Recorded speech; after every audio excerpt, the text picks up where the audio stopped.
As you might know, or maybe not, there has been going on a recently very cool event called Advent of Cyber. Pretty much it was a countdown to Christmas, and as Christmas are approaching, there are new rooms to be done. So let's scroll down. And in our Kingdom of Warville, just like the others, thousands of files kind of pass through the system every day. By the way, don't forget to leave a like and subscribe if you like low-level and malware content. And second of all, if you want to do it alongside me, there is a link in the comment to this exact AOC day, but I also highly recommend you to check out all the other days, because they have many cool topics such as Modbus, so something you don't really see often, aka the industrial control systems. So again, check it out, and now let's just focus on the task itself. We're going to investigate the HTA format, which is an HTML application. There are files that contain HTML, JScript, and WB script. Can be executed on the client system. So yeah, this seems pretty old. Okay, but we need a tag box today. So click on Start the Attack Box button at the top and open the malware sample using Pluma. Okay, we can click check. Hooray, I'm almost on 50 days of streak on TryHackMe. That's so cool. Let's open the site now. It's gonna load and we will read all the task contents. Not too long ago, in the summer of 2025, researchers discovered that ransomware groups were using HTA files disguised as fake verification pages to spread Epsilon Red ransomware. There are many organizations affected, and security teams remain how important it is to understand what HTA files are and why they appear so often in compared environments. So, what exactly are HTA files and why do they exist? Warville Digital Kingdom, Warville is like this city created for the story. Overall, I recommend following it because it's pretty interesting. TryHackMe team did a great job in storytelling here. And every spring file is a false threat. Some were originally created to make the daily work of devs and admins easier, for example HTA files. They are built with familiar technologies, and unlike regular web pages, HTA files run directly on Windows. You're using mshta. Okay, let's go to the structure. First, they have an HTA declaration, which includes a couple of interesting stuff. The interface being regular HTML, and the script. And here's where the logic lives. This defines what actions the HTA will perform and when user interacts with it. Okay. How King Malware, our lovely antagonist of this whole Advent of Cyber event, turns HTAs into weapons. First, they deliver it via phishing emails. Then HTAs drop additional binaries from the C2. HTAs can hide the intent by encoding data and using short fragments. And LFL attacks, so it uses common tools to avoid adding new binaries. Okay. It's practice. This tiny script does one or two things. It downloads and runs a second stage payload, or opens a remote control channel plus something else. Talk back to the attack server. These lightweight scripts are the reason HTAs are effective launchers. A single spam file can pull the rest of the malware. Here's a sample that King Malware is trying to use. So let's maybe go to the root's home. Then to rooms, there's going to be AOC 2025 and day 21. This is our little survey. Yes. I'm gonna open a terminal here. That was Lua survey.hta. Okay, here is our document. When analyzing HTAs, title and HTA application often reveal how attackers disguise malicious apps. There's an ID, there is a logo, there is all the different cool stuff. Then, secondly, there is a VB script block marked as the end of VB script language. Yeah, here it is. We have it all. Have this script in question, and Inside this block, we find a PowerShell command, a pattern commonly seen in malicious HTAs to deliver malware. Okay, let's see if there is some kind of a PowerShell. Yeah, here it is. Run a feedback screen. Okay, let's open it like this.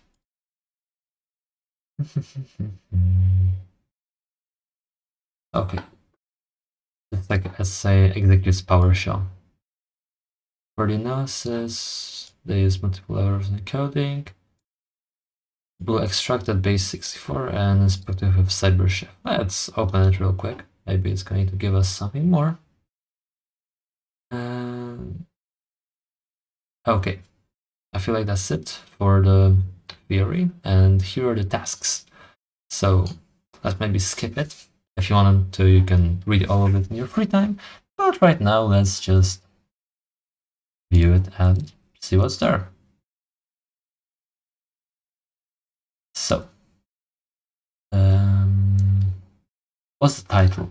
First thing, it's going to be Best Festival Company Developer Survey. Which WDBS function is acting as if it's downloading survey options? Let's check it as well.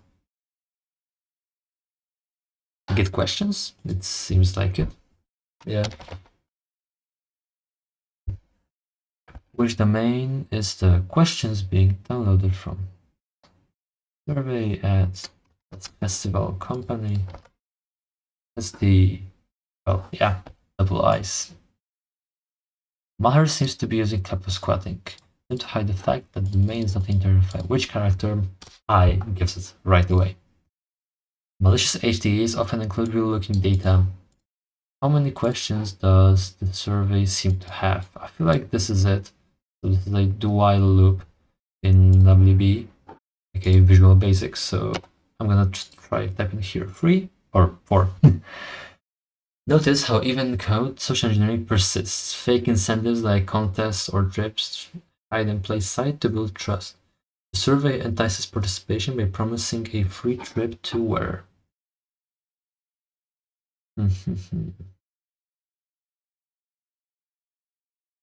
Let's see here.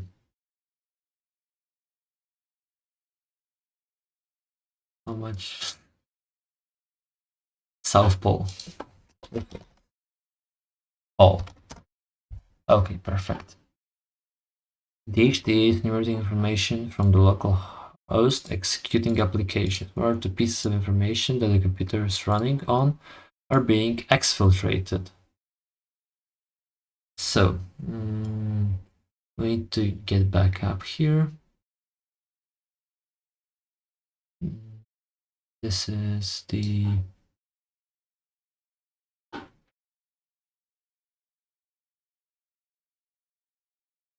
that's a good idea. It's a damn great question, because first we get the question, then this is computer name, name, and user name. It's here. Those two are creating objects and then sending it. What endpoint? It's exfiltrated to /details. Details. Which HTTP method? It's get. We can see by this little question mark here. After reviewing the function intended to get the survey questions, it seems that the data from the download of the questions is actually being executed. What is the line of code that executes the contents of the download? This is the line. Copy and paste. It seems as if the malware site has been taken down, so we cannot download the contents that the malware was executing. Fortunately, one of the elves created a copy when the site was still live. Download contents from here. What's the popular encoding scheme that could be used? Okay, I'm gonna just download it from here, but I feel like I know the answer to it. Since now, which is base 64. It was right, but let's just see it. Yeah, it looks like base 64. Decode the payload. It seems like the additional steps were taken to hide the malware. Okay, so we copy it all, cyber was actually useful, so we use it from base 64. And this seems to be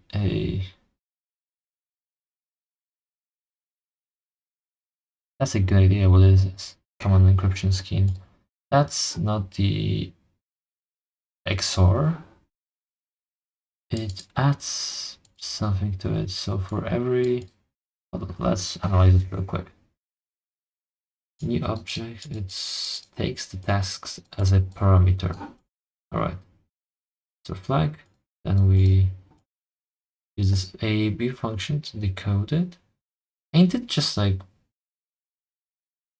there is this plus 13, so I assume it's rot priority 14. Yeah, it is. So the only thing we need to do now, I'm not gonna run it, I'm gonna just copy it, then paste it here and add rot 13, which is pretty much a Caesar cipher with a 14 as its key. And that's it, malware analyzed. For those who want to challenge, download the HTA from here and get the side quest key 4. The password is can you ream M. But we're going to do now because there are no hints allowed for side quests before the event ends. And for now, as you can see, that's it. It took us like, what, 10 or 15 minutes completed. So I very much enjoyed this room. I feel like it was much better than any of the recent ones. Either way, thank you so much for watching. I hope you enjoyed it and learned something new. If you like what I'm doing here, leave a like, subscribe, or just share a positive comment. And I'm gonna hop off for now. So again, thanks a lot for watching and see you next time in other little videos.